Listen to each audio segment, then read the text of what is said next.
The scars left behind, the wounds carved by violence. Manipur's 20-month nightmare is etched into the land, visible even from the skies. Google Earth shows it clearly. Villages vanished, replaced by silence. Houses where children played, where families gathered, now overtaken by trees, as if the forest itself wants to erase the memories. Take B Phinom village. This is where two Kuki women were paraded naked. A video that shocked the nation. Today the village appears to have all but disappeared. In another Kuki village, Eskenan, which is in Kangpokpi district, the story is same. The houses are gone, completely destroyed, but I must say, suffering is not only one side. All the Meitei homes at Khuga Tampak in Churachandpur were burned to ground. Satellite images confirmed it. Vast section of houses razed entirely. Han Khongching, another Kangpokpi village, has vanished.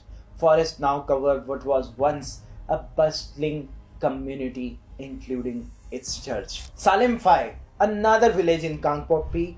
What happened to that village? Only the church remains. The rest of the village burns to ashes. Champhai village, which is at Imphal Saikul highway, is half destroyed. Imphal, the capital city, is dominated by the Meitei community, while Kuki areas lie elsewhere. To reach Kuki-dominated Churachandpur, you must pass through Torbung in Bishnupur district.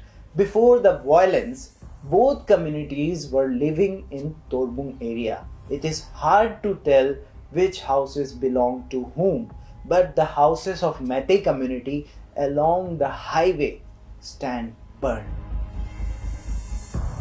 In Bangla, which is in Churachandpur, Meiteis and Kukis once lived side by side. Today, many homes are burned, making it impossible to tell whether only one community was targeted. Kangwai is the first village of Churachandpur. 90% of the population is Kuki there. Before the violence, a few Meitei family also lived there. The burned homes maybe belongs to both communities. One more place in Churachandpur, which is Khumu Jamba Meitei Lika. There were 1300 Meitei families were living there. Now not a single house stands.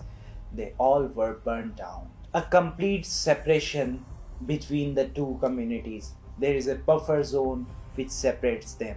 Now let's talk about the capital city, Imphal. You must be wondering that it's safe to live in capital city, but we found out something else. Chesed Avenue and New Lambu Lane in the heart of Imphal were once home to the Kuki community. When violence erupted, they fled to Kangpokpi and Churachandpur.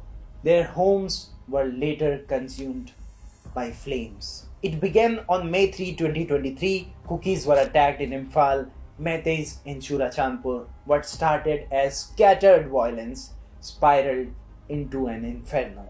And it hasn't stopped. The retaliation followed by more retaliations, an unending cycle. Nearly 11,000 FIRs, close to 500 people have been arrested, but numbers don't tell the story. How do you measure pain? How do you count the loss of 60,000 people disappeared from their homes, or the silence left by 250 lives cut short? The Chief Minister N. Biren Singh apologized last year.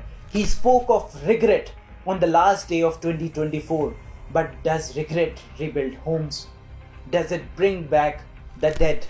Does it mend the rift carved into these hills and plains? Kukis now avoid the valleys. Meiteis don't venture into the hills. These aren't just new boundaries. They are barriers guarded by fear and hate. Crossing them now means death. One side shows a village as it was on May 3, 2023. The other side, emptiness. The people are gone. The life is gone.